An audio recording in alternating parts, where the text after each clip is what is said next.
ሰላም ጤና ይስጥልኝ ክቡራትና ክቡራን የዩቲዩብ ቻናል ቤተሰቦች፣ የኢራን ተደራዳሪ ልዑክ ዛሬ ለንግግር ወደ ፓኪስታን ይጓዛሉ ተብሎ እንደሚጠበቅ ምንጮች ተናገሩ። የኢራን አመራሮች አንድነታቸውን የሚያሳይ መልእክት አስተላለፉ። ዶናልድ ትራምፕ በኢራን ላይ የኒውክሌር መሳሪያ እንደማይጠቀሙ አስታውቀዋል። በሌላ ዜና ሚስጥራዊ መረጃን ተጠቅሞ በውድድር ቁማር $400,000 ያሸነፈው የአሜሪካ ወታደር ተከሰሰ። ይህንንና ሌሎች አጫጭር መረጃዎችን አካፍላችኋለሁ። ቻናሌን ሰብስክራይብ ማድረግንም አትርሱ። ወደ ቀዳሚ መረጃ አልፋለሁ። ቀዳሚ ወዳደረኩላችሁ መረጃ ሳልፍ የኢራን ተደራዳሪ ልዑክ ዛሬ ለንግግር ወደ ፓኪስታን ይጓዛል ተብሎ እንደሚጠበቅ ምንጮች ተናገሩ። የኢራንን ተደራዳሪ ልዑክ ከሚመሩት አንዱ የሆኑት የውጭ ጉዳይ ሚኒስቴር አባስ አርጋቺ ዛሬ ማታ ኢስላማባድ ይደርሳሉ ተብሎ እንደሚጠበቅ የፓኪስታን መንግስት ምንጮች ተናግረዋል። የዜና ወኪሉ ሪውተርስ በበኩሉ የውጭ ጉዳይ ሚኒስቴሩ የሚጓዙት አነስተኛ ቁጥር ያለው አባላትን የያዙ ቡድን አስከትለው እንደሆነና ከአሜሪካ ጋር የሚደረግ ንግግር ላይ ይሳተፋሉ ተብሎ እንደሚጠበቅም ተዘግቧል። የውጭ ጉዳይ ሚኒስቴሩ ጉዞ የተሰማው ዛሬ ከፓኪስታን ባለስልጣናት ጋር ንግግር ማድረጋቸውን ከገለጹ በኋላ ነው። በፓኪስታን ምክትል ጠቅላይ ሚኒስቴር እና የውጭ ጉዳይ ሚኒስቴር እንደዚሁም የሀገሪቱ ጦር ኃይሎች አዛዥ ጋር በነበራቸው ንግግር ከአሜሪካ ጋር ስለሚደረገው ግጭት ተወያይተዋል። በንግግራቸው ወቅት ከተኩስ አቁም ጋር የተያያዙ ጉዳዮች እንደሚነሱ የተገለጸ ሲሆን ተኩስ አቁሙ ግን በአሜሪካና ኢራን መካከል ስላለው ይሁን በሊባኖስና በእስራኤል መካከል ስላለው በግልጽ አልተጠቀሰም። አሜሪካና ኢራን ሁለተኛ ዙር ንግግር የማድረጋቸው ጉዳይ እስካሁን ማረጋገጫ ባይሰጥበትም በአሸማጋይነት እየሰራች ያለችው ፓኪስታን ግን ድርድሩን ለማስተናገድ ዝግጁ ሆና ቀጥላለች።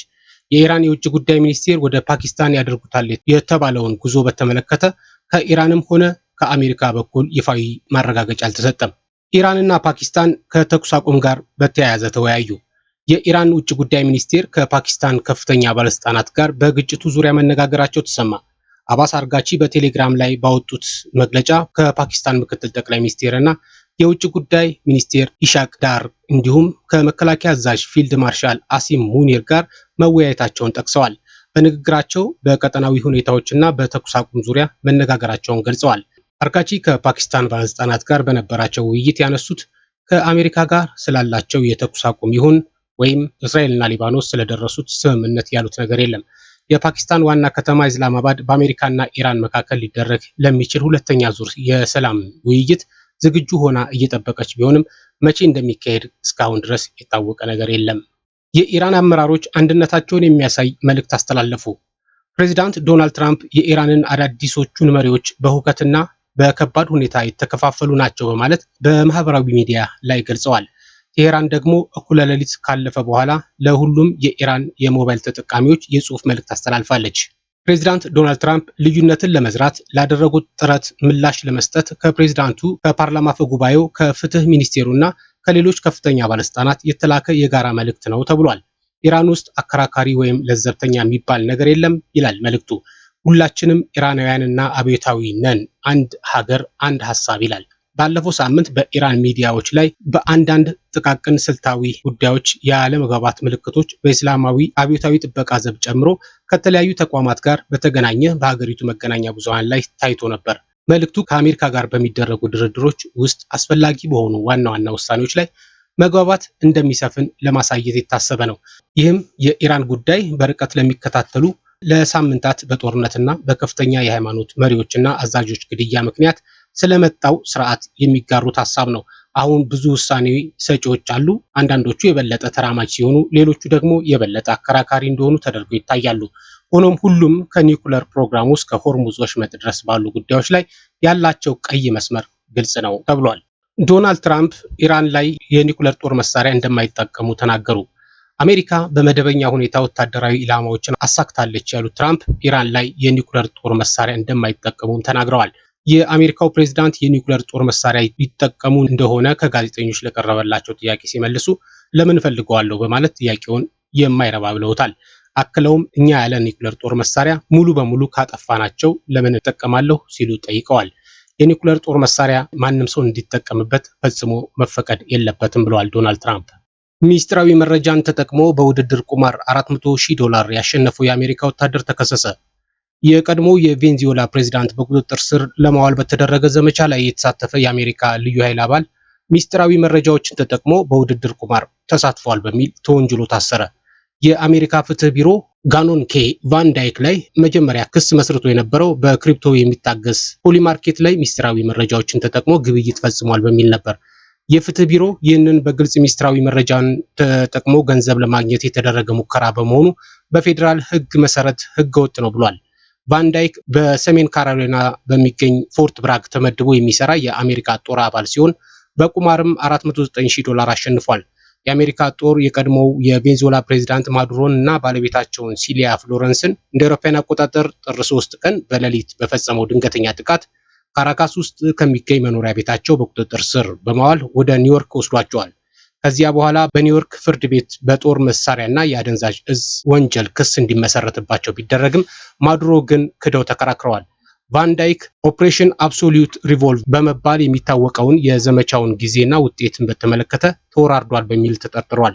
ይህም ትርፍ ለማግኘት የሚል የተደረገ ነው ሲል የፍትህ ቢሮ ሐሙስ ዕለት ባወጣው መግለጫ አስታውቋል። የአሜሪካ የፍትህ ቢሮ እንደ አውሮፓውያኑ አቆጣጠር በታህሳስ 26 2025 አካባቢ ቫን ዳይክ የፖሊ ማርኬት አካውንትን ከፍቶ በማዱሮ እና ከቬንዙዌላ ጋር ተዛማጅ በሆኑ ውድድሮች ላይ መሳተፍ መጀመሩን በመጥቀስ ይወነጀላል።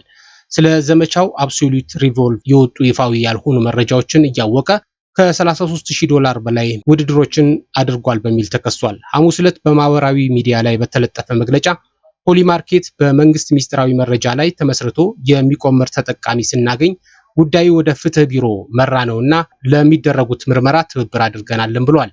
ኩባንያው አክሎም ሚስጥራዊ መረጃዎችን ተጠቅሞ ገንዘብ ማግኘት በፖሊ ማርኬት ቦታ የለውም።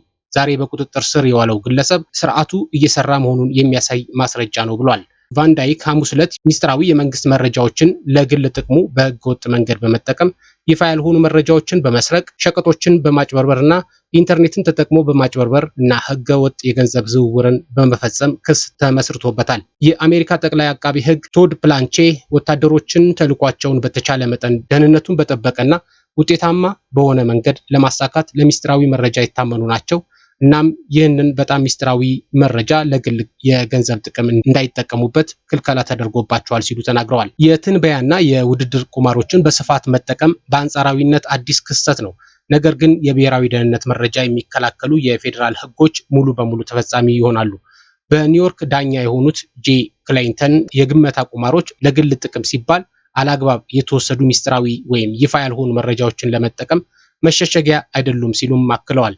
የፍትህ ቢሮ ባለስልጣናት ቫን ዳይክ እንደ ሀገሪቱ ጦር አባል ከወታደራዊ ስራዎች ጋር በተያያዘ ማንኛውንም ሚስጥራዊ መረጃዎች በጽሁፍ፣ በቃላት፣ በምግባር ወይም በሌላ መንገድ በጭራሽ እንደማያጋልጥ፣ እንደማያሳትም ወይም አሳልፎ እንደማይሰጥ ቃል በመግባት የፈረመበት ሰነድ መኖሩን ተናግረዋል። የፌዴራል አቃቢ ህግ እንደ አውሮፓውያን አቆጣጠር ከታህሳስ 8 2025 እስከ ጥር 6 2026 ድረስ ቫን ዳይክ በዘመቻው አብሶሉት ሪዞልቭ እቅድና አፈጻጸም ውስጥ ተሳትፏል ብለዋል። በዚህ የተነሳ ሚስጥራዊ መረጃዎችን የማግኘት እድል ነበረው ሲሉ ወንጅለውታል። የዩናይትድ ስቴትስ የፌዴራል ኤጀንሲ አካል የሆነው ሲኤፍቲሲ ቫን ዳይክን በሚመለከት ሚስጥራዊ መረጃዎችን ተጠቅሞ የውድድር ቁማር ላይ ተሰማርቷል በሚል ክስ መመስረቱን አስታውቋል። የአሜሪካ ፕሬዝዳንት ዶናልድ ትራምፕ ሐሙስ ዕለት በውድድር ቁማር ላይ በመሳተፉ ስለተከሰሰው ወታደር ሲጠየቁም ምንም እንዳልሰሙ ነገር ግን ጉዳዩን እንደሚከታተሉ ተናግረዋል። ፕሬዝዳንቱ የግመታ ቁማሮችን ወደ ሚስጥራዊ መረጃዎች ገበያ ሊያመሩ ይችላሉ የሚል ስጋት ስለመኖሩ ሲጠየቁ በእነዚህ ነገሮች ደስተኛ አይደለሁም ሲሉ መልሰዋል። ዓለም በሙሉ በሚያሳዝን ሁኔታ የቁማር ጨዋታ ሆኗል።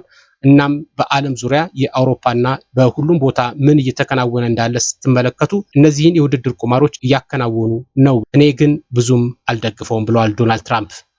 ለዛሬ ያስኩላችሁ መረጃዎች እነዚህ ናቸው። በሌሎች መረጃዎች እስከመመለስ ጤና ይስጥልኝ።